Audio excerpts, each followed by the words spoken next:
Saya tanya pada Anda, kalau Anda bisa menghafal Quran, benar menghafalnya, masuk surga tidak? Kalau Anda tidak tahu masuk atau tidak, bagaimana kita bisa punya motivasi untuk menghafal? Perhatikan, saya katakan kepada Anda, Allah berjanji dalam Al-Quran. Allah berjanji bahwa orang yang benar menghafal Qurannya, benar menghafal, nanti benar itu bisa mengamalkan isinya, benar menghafalnya, maka bukan hanya masuk surga, Allah akan hiasi dia ketika masuk surga dengan perhiasan yang membedakan dengan yang bukan menghafal Quran. Demi Allah saya katakan, berusahalah menghafal Quran, karena Anda akan mendapatkan hal yang berbeda saat Anda masuk surga insya Allah. Janjinya ada di Quran surah ke-35 Fatir ayat ke-33, paling kiri sebelah atas. Jannatu adnin yadkhulunaha. Awas, ada golongan para penghafal Quran yang masuk ke dalam surga Aden. Yang paling indah di dalamnya, awas, lihat baik-baik. Di dalamnya yuhallawna fiha min asawir. Mereka akan dihiasi dengan perhiasan-perhiasan yang sangat indah di dalamnya.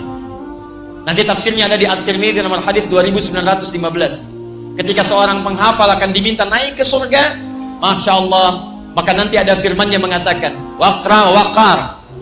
Saat Anda naik ke surga, bacakan bacaan Quranmu yang biasa engkau bacakan saat di dunia. Setiap dibaca, naik. Setiap baca, naik. Tiba-tiba Qurannya mengatakan, ya Allah, lihat baik-baik. Allahumma halli.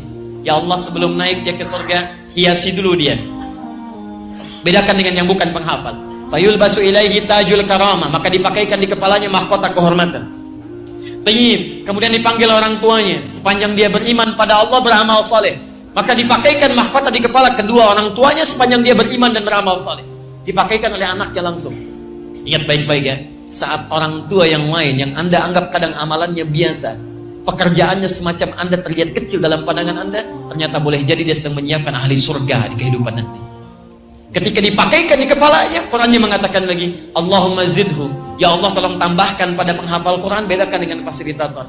Fayulbasu ilaihi libasal karamah. Maka dipakaikan padanya jubah kehormatan.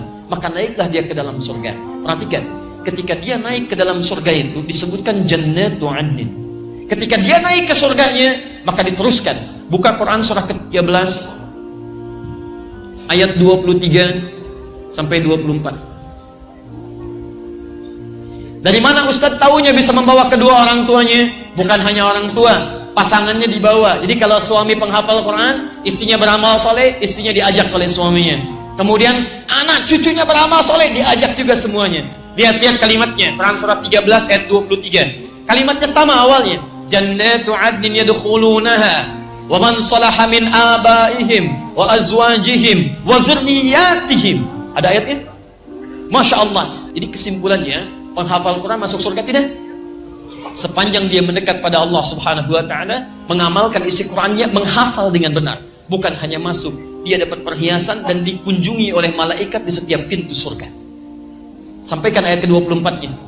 Wal malaikatu yadkhuluna min kulli babin. Dan malaikat masuk ke setiap pintu surga menyambut mereka. Bahkan mengatakan pada mereka, salamun alaikum bima sabartum. Selamat karena Anda sabar saat menjalani usaha di muka bumi. Sabar. Fa ni'ma uqbaddar. Maka senikmat-nikmat tempat terbaik, inilah tempatnya. Silahkan masuk.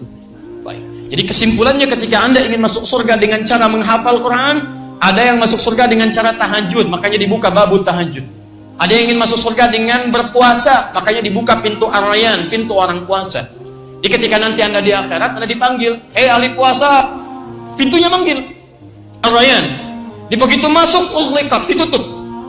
Ughliqa itu bukan ghallaka, jadi ada aghlaqa, ada ghallaka, beda.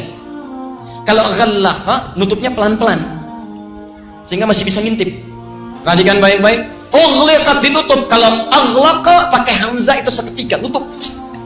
Begitu ahli puasa masuk ke pintu surga, masuk semuanya, tutup seketika, tutupnya kencang. Set. Jadi tidak ada kesempatan orang lain untuk mengintip. Ada apa sih? Babu tahajud, ahli tahajud masuk, ahli tahajud. Ahli Quran punya pintu sendiri. Ayo siapkan, Anda harus punya cita-cita. Saya mau masuk surga dari pintu ini, dakwahkan amalannya di dunia. Anda harus punya cita-cita, teman-teman. Yang paling hebat adalah orang yang diperebutkan oleh semua pintu itu. Semua pintu mengatakan, dan nanti Abu Bakar As-Siddiq radhiyallahu taala anhu berusaha bermohon kepada Allah dengan kalimat-kalimat Nabi, meminta isyarat. Ya Rasulullah, adakah yang bisa masuk dari semua pintu itu? Kata Nabi, saya bermohon kepada Allah supaya engkau menjadi bagian darinya. Dan berita baiknya, ahli Quran itu salah satunya akan diperebutkan oleh pintu-pintu itu. Karena ahli Quran, dia pasti rajin tahajud. Ahli Quran, dia pasti rajin puasa. Ahli Quran yang benar, dia pasti rajin sedekah. Anda belum jadi ahli Quran yang terbaik, kalau belum bisa mewujudkan pintu-pintu yang dimaksudkan tadi. Mustahil ada ahli Quran meninggalkan tahajud, mustahil. Mustahil ada ahli Quran tidak senang dengan puasa sunnah. Mustahil ada ahli Quran tidak senang dengan sedekah. Ketika berkumpul Quran dalam jiwa Anda, disitulah puncak kebaikan akan tersemai dalam jasad Anda.